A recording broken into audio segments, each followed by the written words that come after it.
Hello and welcome to Cartoonist Kayfabe. My name is Jim Rugg. I'm Ed Piscor. Going to look at Kelley Jones' gallery edition for his Batman comic. Before we do that, I want to plug that we are working Cartoonist, and we've got some new books coming out this fall. So Hulk Grand Design Monster Madness, the oversized Treasury collection with the fluorescent green cover, will be in stores in time for Christmas. You need to pre-order that one now if you want it under your Christmas tree or under your Hulk fan friend's Christmas tree. Street Angel, Deadly Squirrel Live from Image Comics, the best comics I made. This book is now back in print after about a year of being unavailable. So again, hit up your local comic shop or wherever you buy books to get that. Red Room, Trigger Warnings, the 2022 season of Red Room. The collection will be out in late September from Ed Piscor and Fantagraphics. Pre-order that one now. You can see Antisocial Network. They will look very nice as a set on your shelf or, again, under the Christmas tree of that deranged fan in your life. And if you haven't tried Antisocial Network, again, pick that one up right now. We will be on the road this October. Cartoonist Kayfabe will be at CXC Cartoon Crossroads Columbus, October 6th through the 9th. Hope to see a lot of Kayfabers there. We will be closing out the month at Baltimore Comic Con, October 28th to the 30th. The show where we first conceived of Cartoonist Kayfabe. So check that one out if you're in the area. And October 22nd, you can find me in Jacksonville at their public library for a comic and zine fest. So hope to see lots of Kayfabers on the road in October.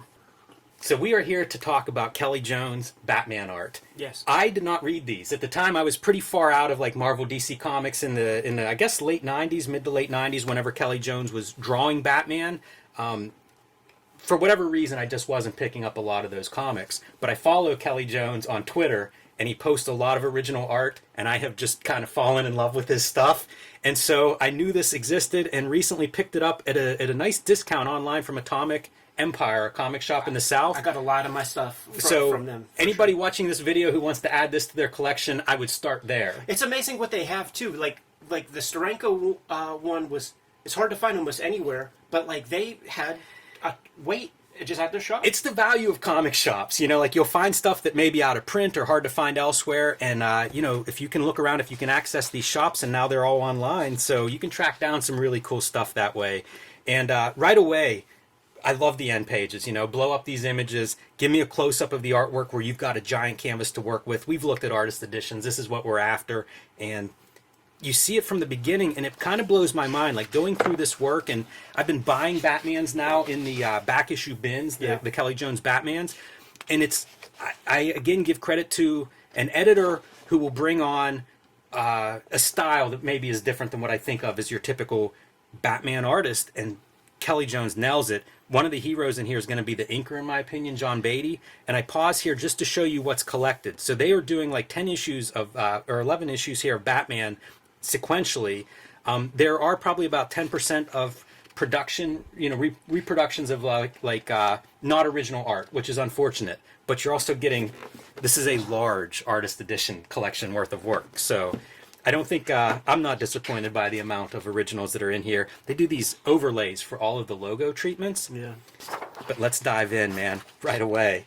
How great is this? Yeah, for sure, man. Now here's the thing. This is like a later period of Kelley Jones in a way for like Nightfall when he was doing those covers, yes. And I think he was inking those himself. To me, that's a different Kelley Jones.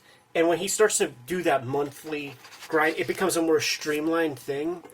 You know, these shapes, yes, these hatches, like that gets brought into like his monthly regimen. Yeah. If that makes sense, man. Because he was not using... He was so further toward the Bernie Wrightson when he had more time on his hands. But listen, you want a guy to succeed and to pay his bills, do a monthly book and have it be Batman, you got to cut a corner at a certain level, man. I'll tell you what, I'm in love with this stuff. No, me like, too. I don't even look at it as a corner cut. Like, this might be my favorite Kelley Jones stuff. It's a nice creative team, too. Doug Menshew, I go back to, like, Masters of Kung Fu, you know, longtime comics writer, a couple decades in at this point. Todd Klein on your lettering. And a lot of the lettering is on the original art, which is, again, really nice for people who are fans of original art and like everything on the page, because it's just not how it's made anymore. And you'll see, this is your production stat, which again, I'd say there's about 10% of the pages are this way just to keep complete stories intact. But man, you focus on this stuff and you can see already the screen tones and some of those hatch lines, Ed, they really do create like this other value, you know. So you end up with really stark black and whites, but also this like middle shade of gray that is often done by some version of this hatching. Yeah, you know what? That's what it is, because there would be more feathering, like in his private work, like the stuff that he had more time on or whatever. Some of it reminds me of we've looked at a lot of the Gaijin Studios guys that are sort of a really clean line, and some of it reminds me of that. I wonder. I don't know John Beatty's background, but I wonder if he's come out of like some school like that, where like he learned this very clean line. And again, if you only know the Kelley Jones from those covers, this might be a little bit jarring at first, but as we go through it, the consistency of this style, it just boggles my mind. Like for a monthly book, beautiful. Really good cartooning on it. And you know what? The line is very much Gaijin. Yeah. Studios. I love these kind of panels too. Jones is so good with the black and white, the spotting of black and white. So even when he's doing like Batcave tech, it really kind of holds up well. And just for a panel, like how great is that? A different view of the Batcave. Oh yeah. I love it too when you get the little bit of discoloration from the screen tone. That's the thing, adhesives. because the black ink is so black.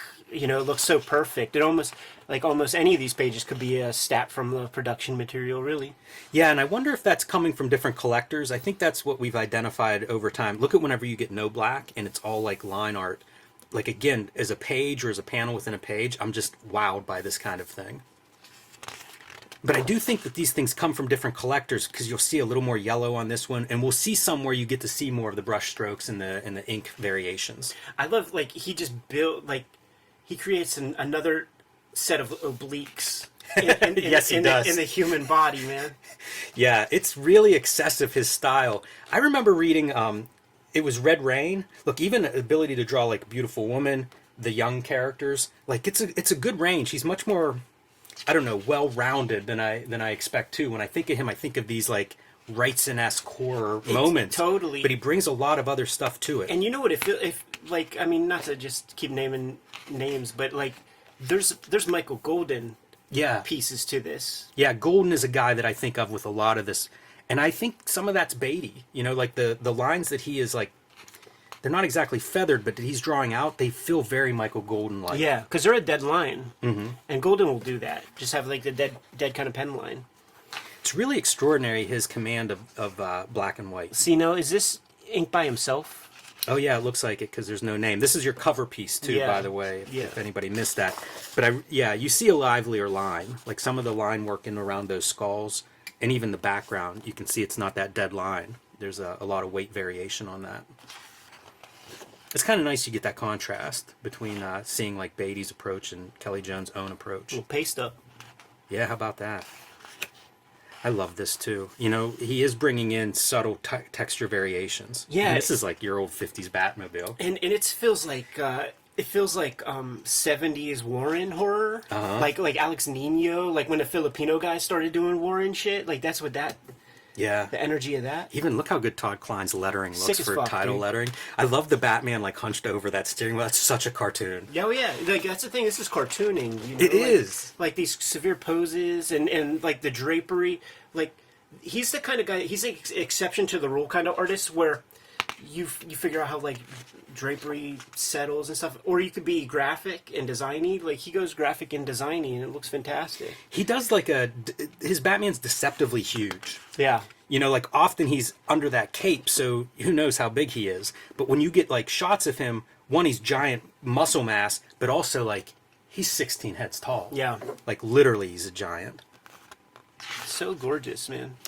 All the little details, the backgrounds, you know, because they're sparse, you know, they're somewhat light in some places, but when they're there, they're great. You know, the offices, it all works. Like it's kind of a revelation to me going through this. I always like this stuff where you have different value. Where like, you know, the light is here, and so like the color of this back part of this filing cabinet is different than that. So like it's a different set of grays to keep the light source going. You know, this is the kind of thing that would be done with 4-color coloring.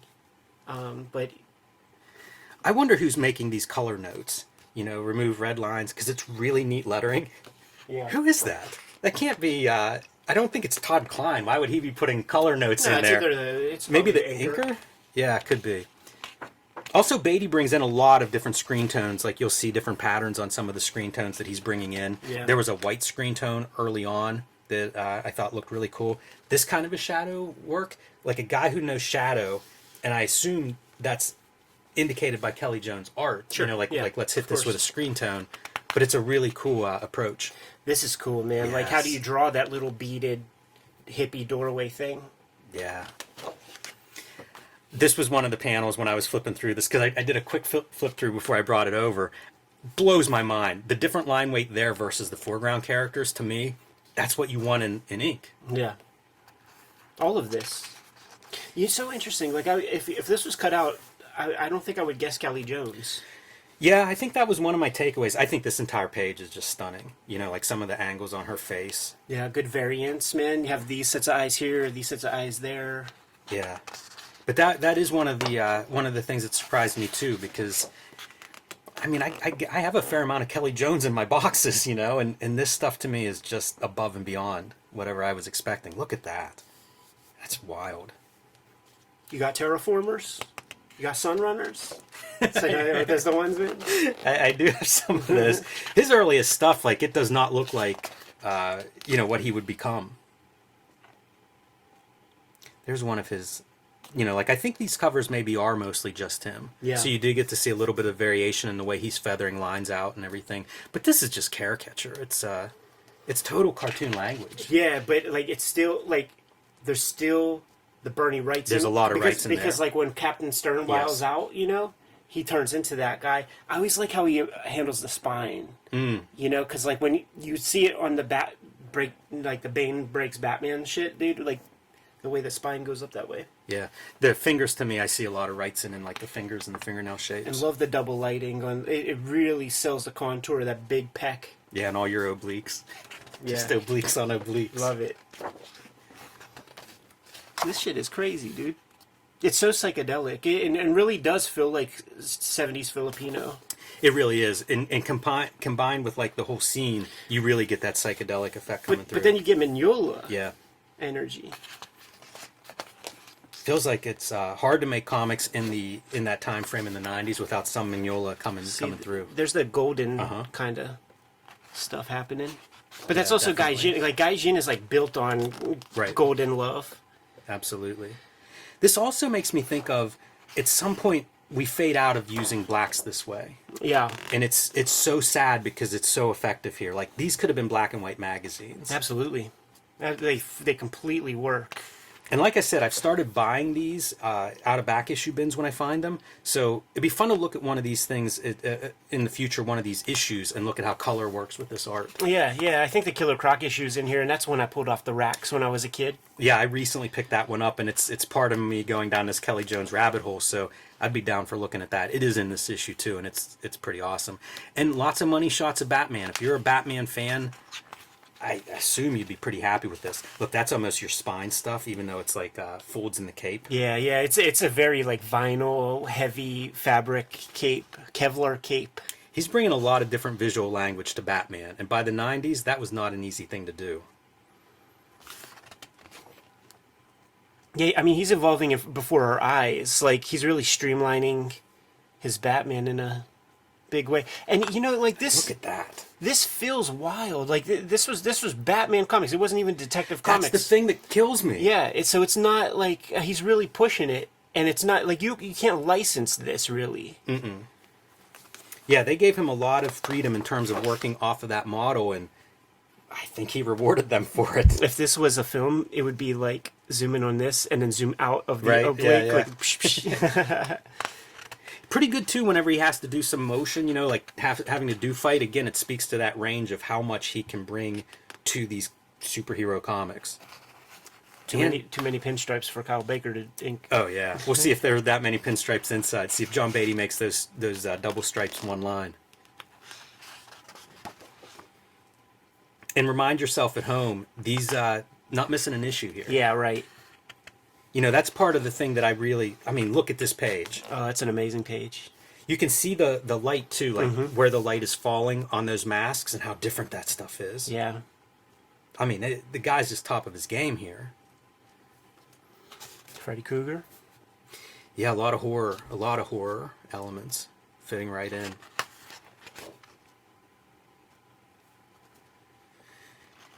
So, Ace Ventura was out when this shit was going down. some wild hair. Love the backgrounds too. You pointed out that sky earlier as being psychedelic, but there's a lot of attention to these sort of patterns. You know, you see it as a way to populate a background or to make something interesting in a panel. Like the stairs. Those look like French curve lines. Yeah, no, like when you have a clean line like that, you can't have one line out of place. Even the buildings being treated in a cartoony filter. Yeah, it's a simple line. It's comic book backgrounds. It's not, just tracing off of a New York City skyline. I miss that. This is what comic book artists used to do. Figure out how to light shapes. Yeah, totally. Great, like cityscape. Love the foreground elements. Very gothic. Same with Twitch. Now that's Bullock, right? Yeah, assume that's Bullock. A little bit of a Sin City overcoat. That would make you proud if you're a Sin City fan there. I feel like he does justice to it. This is neat, too, to see the amount of cross-hatching. You just never see that kind of thing anymore. A lot of ink on a page. Must be a color hold line in your red line. Oh, yeah, totally. And I'm surprised not to see some notes there. But it's like Bart Simpson is in the land of Richard Nixon. Tricky Dick.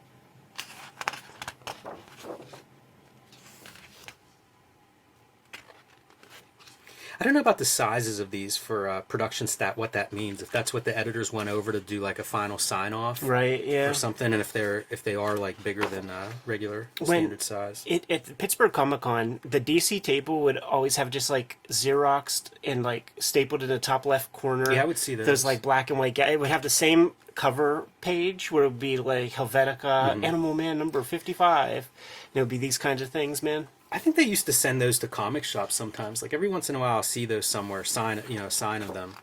That stuff was sent out as like previews, maybe for new issues or new series. Sometimes I'll see that. Greg Wright, colorist. Yeah, That guy's got quite a resume. he does, man. I feel like he colored a lot of the books that I think look good from this time period. Yeah, I've been talking to him a lot on Facebook. He's been dropping some scoop, like on specific stuff that like the Starman comics and shit. Like, he has a lot of anecdotes. Do you think you're photo referencing something to get that kind? I know it's sort of cartooned up. No, yeah. I mean, he's definitely looking at photos on a lot of this. But the lighting just really fades in and out Yeah. effectively. Yeah, no, I think he's doing a lot of stuff. And there's some great poses where he's pushing it for his own cartoony ends. But I saw an image of, like, maybe it was Joker or somebody putting on a coat. And you just can't get that weight. This is another one of those imagination. just great use of inking to create a texture and to kind of make those panels pop a little bit, make the page more interesting. Good shoes too. Yeah, I always worry whenever we're like, oh yeah, Gaijin Studios or Mike Golden. Those shoes reminded me of Kevin Nolan, and it's like it has nothing to do with who these artists are looking at. It's more of just what I'm seeing. Yeah, of course. Don't worry, man. Kelley ain't gonna hate on you. You'll be okay. Yeah, I don't imagine he'll be too upset with this one just because I have nothing critical to say of this run. I would have bought this artist edition sooner if I had known it was this good. This page looks so different than a lot of stuff, man. Something about the folds, something about the lack of blacks, something about the treatment of this. You know, you're right now that you point that out, and I wonder if this is where you see some deadline pressure. Yeah. Which is going to happen. You know, you do a year's run Like without the- interruption, there are going to be these moments of like, we got to do 3 pages today. Sure, but you don't want your inker to be the one slacking that out. Yeah, I mean, this stuff definitely looks like a different hand, and it is interesting. Like, that does feel like it's, I don't know what the pencils look like, but ink-wise, this does not feel like most of the inking. No. Oh, this is cool. This is, yeah, I really like this part. This was something I heard about before I got this, that some of the pages that they couldn't find the original art, they put in the color guides, and I love that. I think that's a great idea for an artist edition. So this will be the Greg Wright stuff. And this was that early era of computer color. And one of the things that he said was that there would be surprises, like compared to what he's putting down on the page and like how it gets translated digitally. Like there would be surprises. And these are Doc Martin, yeah, right? That's what you're seeing. This is what it looked like when you were working with those at Kubert School. Absolutely. And the function of it is that, like, if you use watercolor or something with if you were creating your own colors Yeah. with like paint or something, it would sit on top of the black. Like the dyes Go in paper. seep through the black so that you could still see that super clearly. Like that's the whole point. I always thought that the color guides were done at like actual size, and these are a little bit bigger. So I don't know if that's something that they blew up a little bit for It the looks artist like edition. it looks like it. Like that. Yeah, it looks like it got blown up. Doesn't it look like Alex Toth is making these notes? Yeah. Whoever's doing the notes, really well done. Hey, this is that Batman nose that you pointed out earlier. There's a few examples even where you see under, and you can see that he draws like a regular nose underneath the cowl, and that pointy nose is like a, part of the costume. Right. This is the issue, man. I remember, like, I would come after the back gets broken, and like I just move fucking away because they're trying to get me to buy Robin comics and shit. I would check in every now and then. So I have this issue. I have one of those like Contagion issues that he did. I wonder if that's in here. But I would just kind of just check in. Look at how great these are for, like, it makes me want to dig out that issue and see what exactly is printing. You've got 3 different layers of something being treated on here. Yeah, I know that there's like a chocolate color, like a orangish or brownish or something. This is probably my favorite page in the book. Yeah. Look at that thing. And Ed, whatever your like double obliques are, maybe quad here, the XXXL obliques. And even the lats have their own muscles. It's fun to So see, much fun. like so much of it works, and then there's like little tumor ones. Like it's just like a little tumor one, and the rigidity, like with the hatching, these lines they do print far apart, and you notice the distance between those lines, and I found that like real odd when I was reading it as a kid. Man, I love it. The energy on this page is so strong to me. Like his head, all these lines, the lettering effect, like it just feels like, what a page. What a like now we have text. You open up an issue of a comic on the rack and it's just boring text of recap or whatever. Like, I miss these. I miss this kind of just energy. His Croc is just awesome. Pretty good. He's such a character. Food. And I mean, like, the drawing, the lettering, it just all works. Yeah. This was a team that was really working in concert. That's some different kind of marking. Totally, man. So much hatching and cutting in with white for the windows and things. Really great that, like, okay, clearly this is our middle ground. Yeah. This is our background, and now we're even breaking a panel to create the foreground coming up. Yeah. Really fun piece for depth. Yeah, not confusing, not leaning too heavy on drawing every like little leaf and stuff, but using like the little bits of Wrightson that he learned from Wrightson. I'm really, the more I see this, I really feel like the Filipinos are a part of the stew that cobble together to create Kelley Jones. Such animated hands, dude. I love that. Yeah, great hands. Great acting on the faces. I was talking to my wife the other day about somebody's hands, and I'm like, don't you look at everybody's hands? And of course not. Why would you if you're not obsessed with trying to draw good hands? Yeah, that's interesting, though, man, because like, I always hear like girls look at fingernails. Yeah, she probably would do that if it was something exceptional, but I'm looking at knuckles and all kinds of shapes. Look, more of this like almost Rube Goldberg-esque elements in your Batcave. Yeah, electronics. Look at the cartooniness of Batman behind the wheel. The speed of the lack of aerodynamics on the wings. Hilarious. Or the horns or whatever. I mean, the car bouncing down the road. This is one of those great pieces, man, where lightbox a train photograph, but then turn it into your style. Yeah. So like, I think it is clear that it's from a photo, but it still exists in the Kelley Jones world. And you do this in monthly comics. Yeah. You find a good piece of reference and you build your stuff around it just because you got to get 21 more pages done. So cool to see this. And this was definitely digitally colored in the end. Yeah. And it's funny because I don't remember the colors looking this way at all. That's what I'm saying. Like, this is a cool book, and it does make me want to peel out the issue and compare all of this stuff.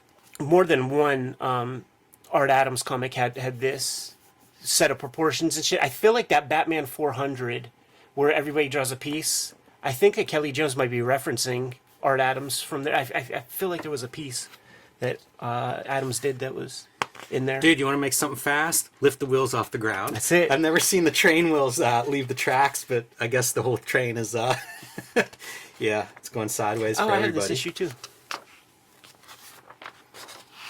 Yeah, great package.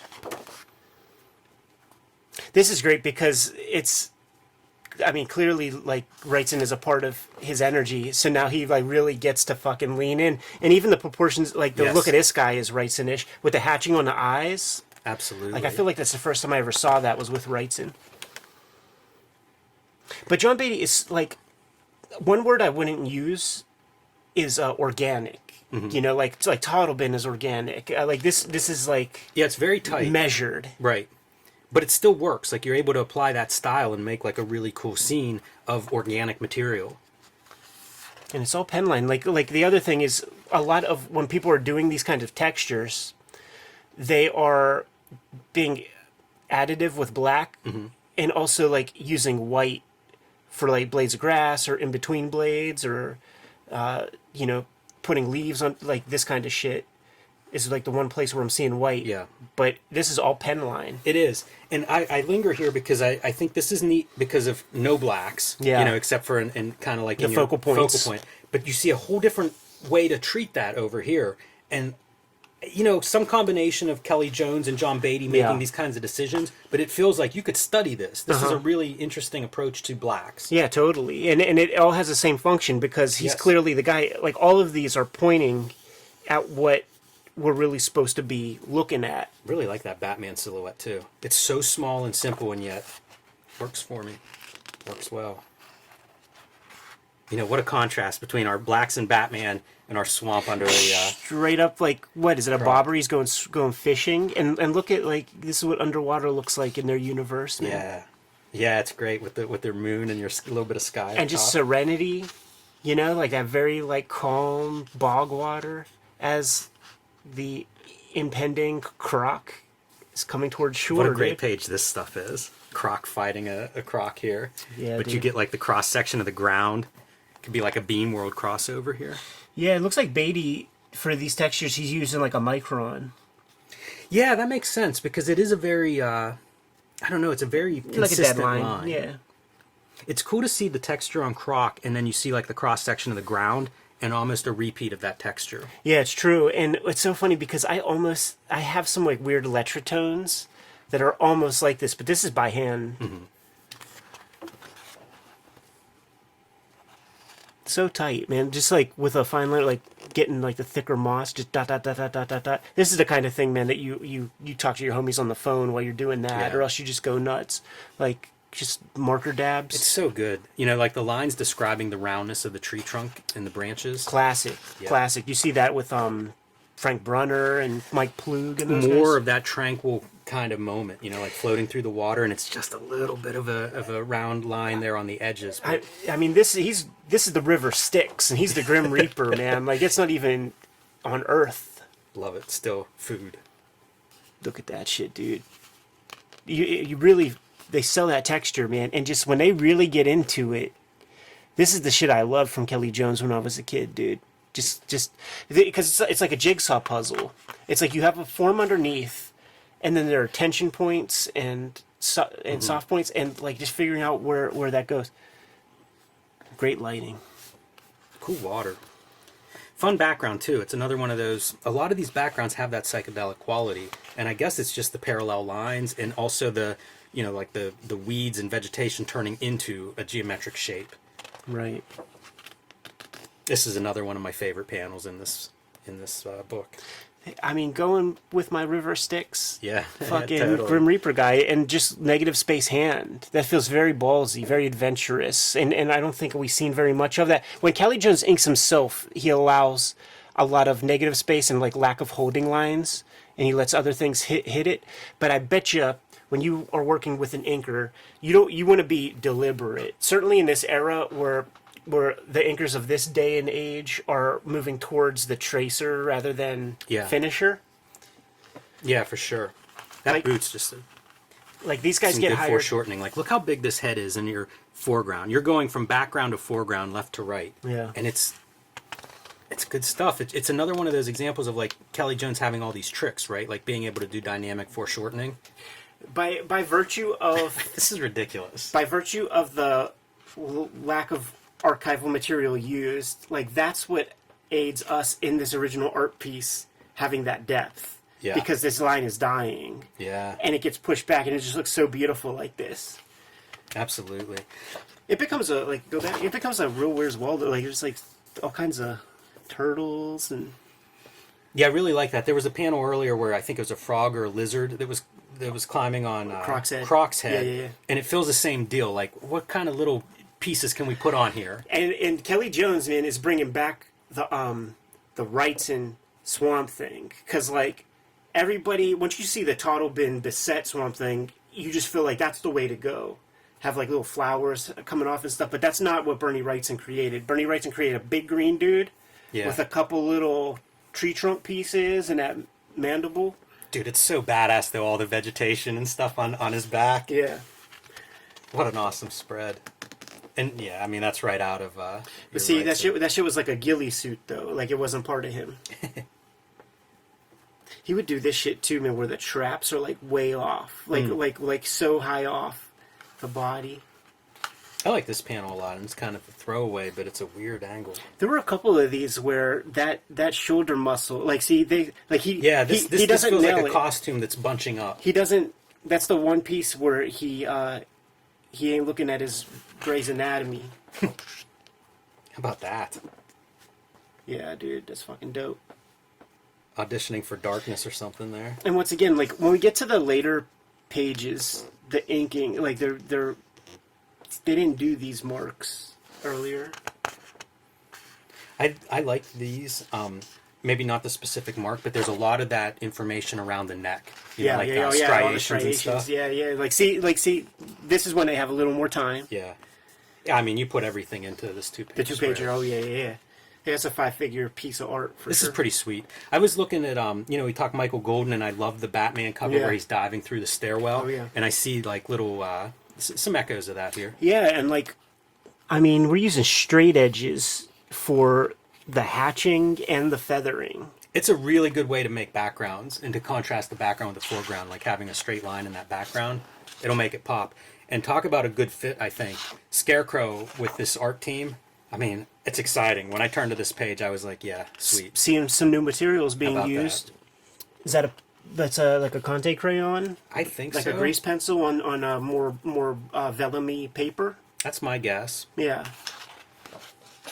Wonder what makes you do that too. It's not like we're seeing that like throughout the issue. Yeah, go back. Like I mean, it's perfect. It's like full atmosphere. You know, like it's just a great atmosphere piece. And it's like this is atmosphere, but that just it's a nice variance. Yeah, and it speaks to that thing of like make a splash page. Yeah, you know what some of it might be is like might get muddy if you use line when you have these kind of lines. Yeah. So figure out a different way.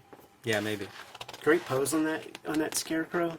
That's the thing too. Like he's like kind of like when Kevin Nolan did the redesigns on the animated series stuff and like really brought his style into each character. Look at the psychedelia in that, yeah. and then look at how you can snap to focus whenever it's like we're going to draw the face of this house. Right, and you're looking at what's important, knowing that you have a competent colorist who could do some cool shit. But what I was saying is he really makes these characters his. Yes. No other Scarecrow looks like that. Right. And I mean, this is the fucking guy from The Wizard of Oz. Like, he would dance like that. Yeah, I was looking at this and being like, shaken forever, man. That harsh light, that harsh lighting from the full moon, and you would get that pure black. This is one of those things that, intellectually or conceptually, is like hard to figure out where like the darkest part is closest to the light, and then it fades out. Because like when we're all kids and we're feathering a circle. It's just like dark to light, but it's a little more complicated than that. Yeah, I could marvel at these pages for a long time. He really looks like straw. It's so good, man. Love this. Absolutely. I mean, this ain't Gotham. He's fucking. in And I love Latveria. the ability to like move in and out. You know, like this is the shadow version of this wall, this kind of wall stone texture. I think the shadow bricks versus the line art bricks. It's just really strong as black and white work. A big part of it comes down to composition, and he's incredible at that. Can you just go back real quick? Yeah, you're Like, right about the composition. Like, you got to figure out if you're going to do a black figure, what's behind it. And ideally nothing, but Yeah. you have to build a composition to accommodate that. And then you have the gray there, but it's all still like very clear. It's cool, man. At this point, Doug Munch should be like, okay, next month I think I want to see Kelley Jones draw a Mr. Freeze. What's your Mr. Freeze going to look like? Like that type of shit. Yeah, I always think writers must do that. This was another one of those that I just love, this effect of like the trees growing over the pathway. Surprised by how well it works. So always Even so the cool. newspaper, you're getting like the black line on white and then the white line on black on the back page that's Smart. in shadow. It's smart. And look at those paste ups, Yeah. dude. Like, you got to figure out how to do that shit in perspective. These lines would reproduce, like, they would be noticeable as, like, you just never saw these kinds of shapes. And people really dug him for that. You know, it is divisive. Like, there would be people who would love it so much, and then people would be like, what is that? This feels like an assistant inked that piece. Yeah, it's funny to go through this with that eye. Like thinking like, oh, this looks like a faster ink job on this page. Yeah, more of these kind of backgrounds. But sometimes it works so well. Like behind a close-up of your scarecrow face, that feels like he's using his nightmare powder stuff, that he's spraying out around him. So much gray on the page, and like, you just wouldn't... These comics would be so open. Love the double lighting on the fingers like that. I think that speaks to your, like, what do you make black? Yeah. Because it is hard. When you have that much shadow, like, would that hand read if that were all black? And it's like, not as well as it does this way. Right. But how do you know? Like you're racing through these pages, page a day rate or something, like a lot of chances to take. That's a fun composition. And there's a lot of that. Like this thing is consistently creative. It's like a Batman curtsy. Yeah. What's underneath that cape, Bruce? These color guides do make me want to pull out a comic book and compare them. So many cool colors. Like, it's like so many blues. Like they're almost taunting the fans who are against this. Yeah, you're going to notice. See, man? Big, thick Batman. Unbelievable. And just obliques on obliques, but then Yes. Kayfabe and a whole bunch of... Once you That's figure out quite the a hair forearm. braid stuff, man, like, you could just keep it going. All you got to do is have the principles down. But those are bizarre. Like for shoulder muscles, that is not That's- a shoulder muscle. That's the one place, like, it's the side view of the shoulder. He can't conceptualize that. That's funny. It's his only, like, soft spot or whatever. It's amazing. It's to me very noticeable. to you go know? from like amazing black and white art, and then whenever I see this, it's like there's such a cartoon element now that we've added color on top of it. And man, wouldn't you be so happy if this was just the color of the comic? Like, who needs that smoothed out with dots and all that stuff? Yeah, it looks good. Like, this is totally fine. He nails this stuff too, like all the cool Batman money shots. I feel like he does a lot of variety of that, like this with the shadow on the building, but it's sideways. I Yeah. think that's a pretty innovative way to do it. Because, man, at this point, how many times have you drawn a cool Batman shot? Like figuring out new ways to do it. It's part of the challenge. It's part of, like, I think of the daily comic strip artists, where it's like, see what you do on strip number 1200 3 years into your run or 4 years in. Great perspective on that, man. There was a lot of, like, fudging of perspectives and stuff. I think of the panels that I took pictures of to send to you, and I feel like this is one of them too. Like, what a fun composition.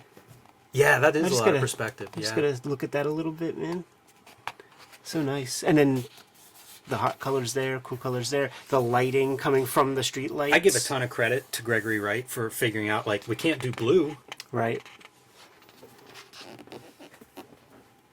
I like this kind of stuff too. It's very disorienting. If you're falling, like, again, interesting ways to build your composition around this. That shorthand, like, building background, I love it. Me too, man. It's like an updated version of the old cartoon skyline. Yeah, of like city. the There's- Arcrum. Even the Batman TV show in the beginning, when they have that little animated sequence, it's that, yeah, it's cartoon shorthand for this is a city. Behind us is a city. giant. This is the roided up period of Batman. The light pole is so important. Everybody has their own like light pole interpretation. I drew so many light poles in Hip Hop Family Tree. That's pretty great for a lighting effect. Steve Jobs, 1984, at the Mac conference, introducing the computer. See, this is a colorist who is in sync with the art team. Like, these guys are supplying some lighting, and the colorist is there receiving that information correctly. Yeah, totally complementing what you're getting in the black and white in that panel. Yeah. Man, speaking of black and white. Look at that, dude. Like, the tattered parts of it, and like sort of the under construction. It's sweet as hell. Yeah, I'm trying to figure out if this is photocopied one of these. This, I think it must be, because I think there's a little bit of a line there. And it feels like there's a little bit of extra here added on this side. It's just too detailed, right? You're not going to do that twice. Yeah. Yeah, and you can tell, like, you even see the the little lettering, flay like, right the lettering here. effects are the same. The flay right here. But there's, yeah, and this is pasted up. And I'm trying to see. Yeah, I don't know.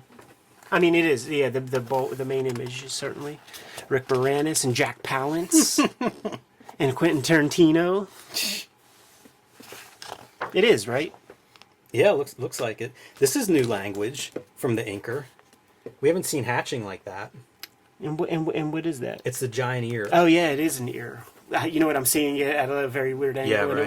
it wasn't reading. I feel like the pages do keep getting better. You mentioned earlier, like, you're seeing him evolve. These are striking compositions. You know, like playing with all kinds of stuff. Lettering, lighting effects, weird space. And That's look at the size of his arm. Yeah.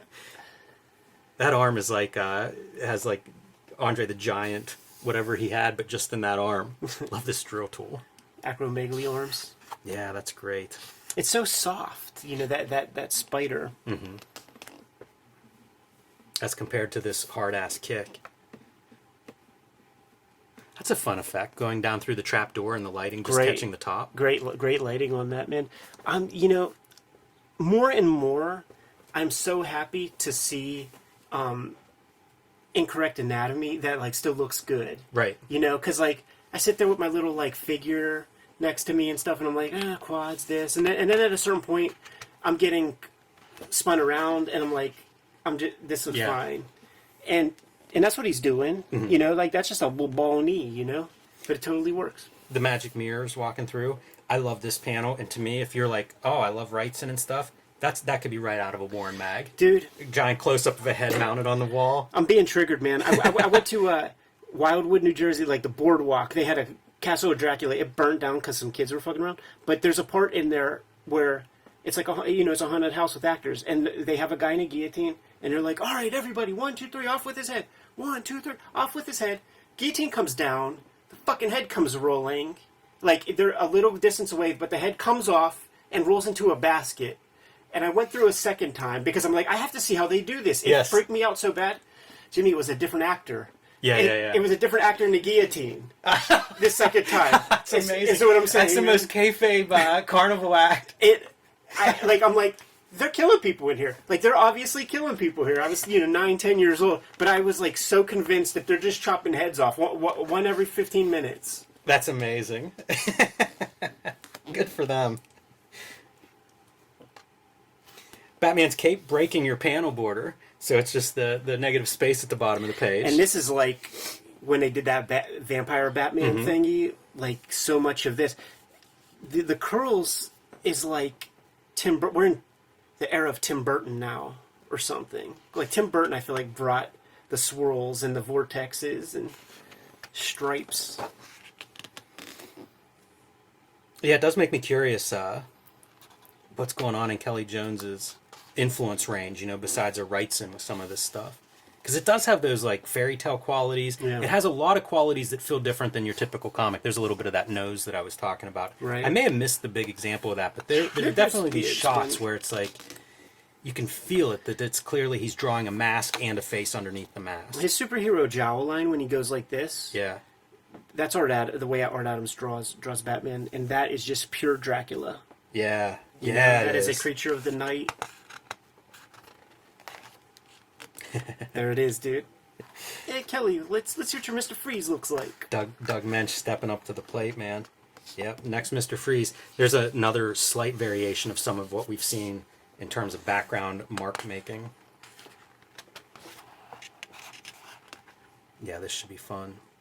John Beatty getting co-credit as artist. Probably well earned. Yeah, for sure, which might mean he's bringing more. It almost feels like fall, like leaves or something. This is a famous image to me, iconic image to me, because it would be shown in Wizard magazine a lot, like in the casting calls or when they're talking about these issues or something. I think all of these look really strong. No, they absolutely do. Like that underlighting that he's doing, like to the head, very effective. Very cool. And thankfully, it is white material cutting that in. Like maybe you indicate a little bit, but it's pretty precise. It's a great skull. And you just draw this, you know, Yeah. you don't tape down your shit and rule out grids. You draw that, you go for it.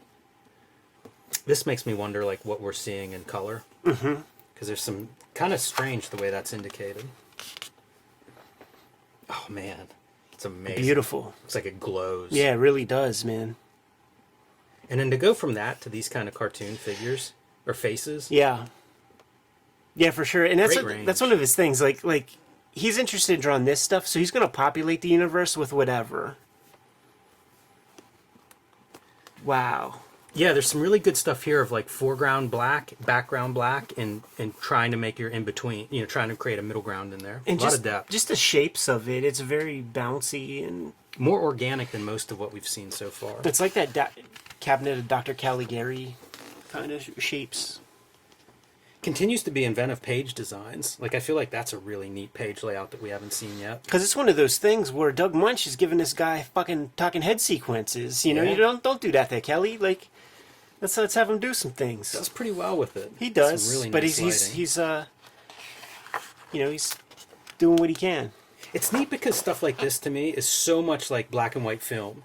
It is, yeah. You know, and what kind of influence does that have? Is that just a fan of old horror, which would make sense? Yeah, because it's all that uplighting.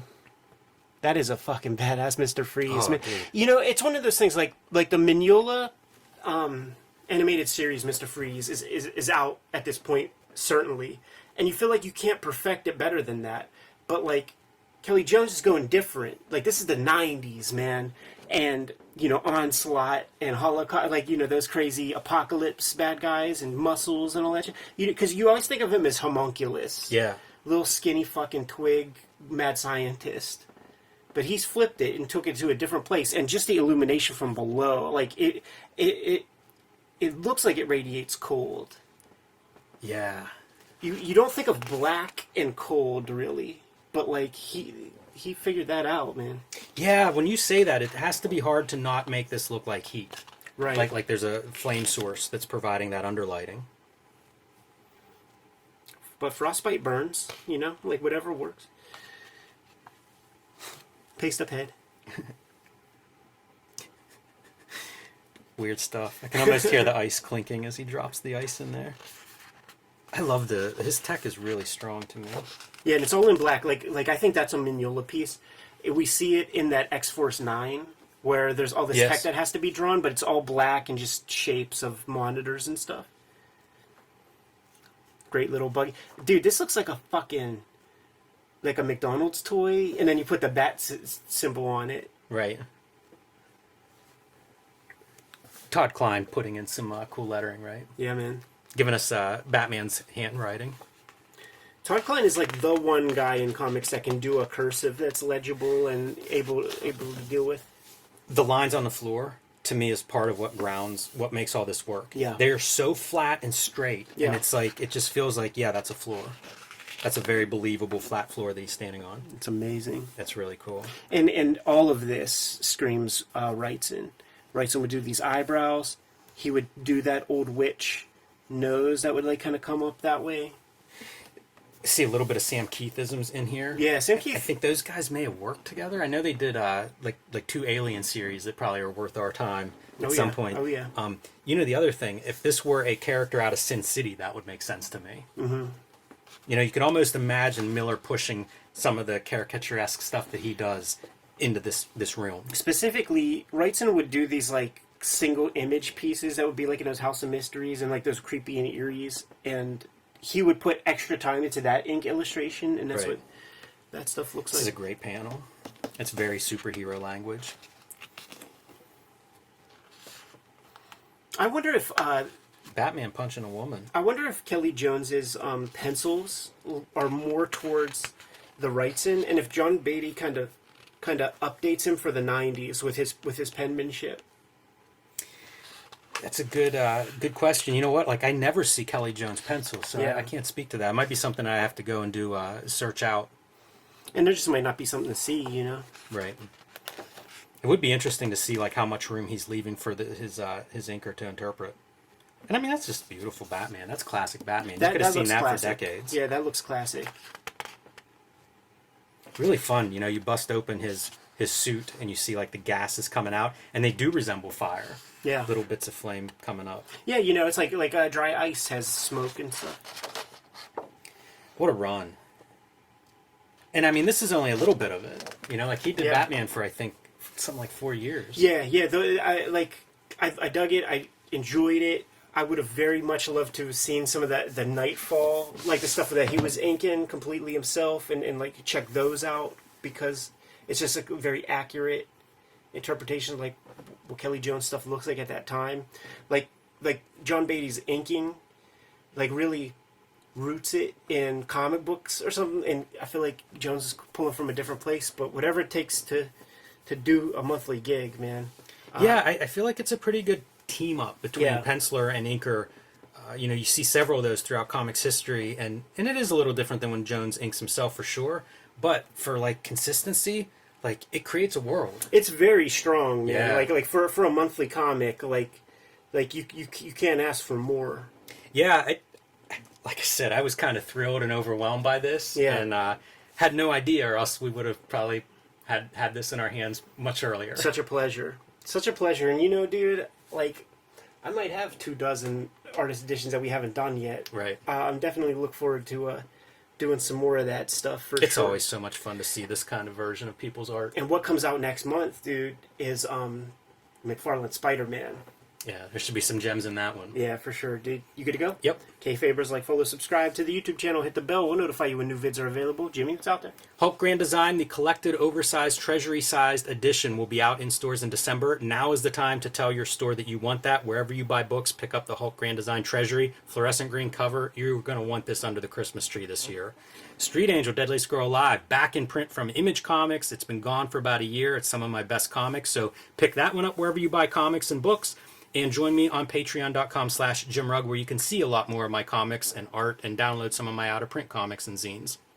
Red Room Trigger Warnings hitting the shelves September 2022. I think the same week as that Spider-Man Todd McFarlane joint. Murder on the Dark Web for Fun and Profit is the name of the game. Modern day horror comic. Banned in more than 28 countries. Banned in more than 10 comic shops. So you might need to hit that link tree in the description below this video to put in your orders and pre-orders for current and future Red Room comics. And if you want to read those comics right now, this second, you could go to my Patreon, patreon.com/EdPiskor. For $3, you get the complete archive of about 300 pages worth of comics right now. And I put up new strips every Tuesday. I'm serializing material that's not going to see print for another year, potentially. So check that stuff out. What else do we have out there, Jimmy? Subscribe to the Cartoonist Kayfabe newsletter at the links below this video. You can also find Cartoonist Kayfabe t-shirts and merchandise at the links below this video. Another great way to support the Cartoonist Kayfabe channel. Given those marching orders, Jimmy, we'll be on our way. Make more comics.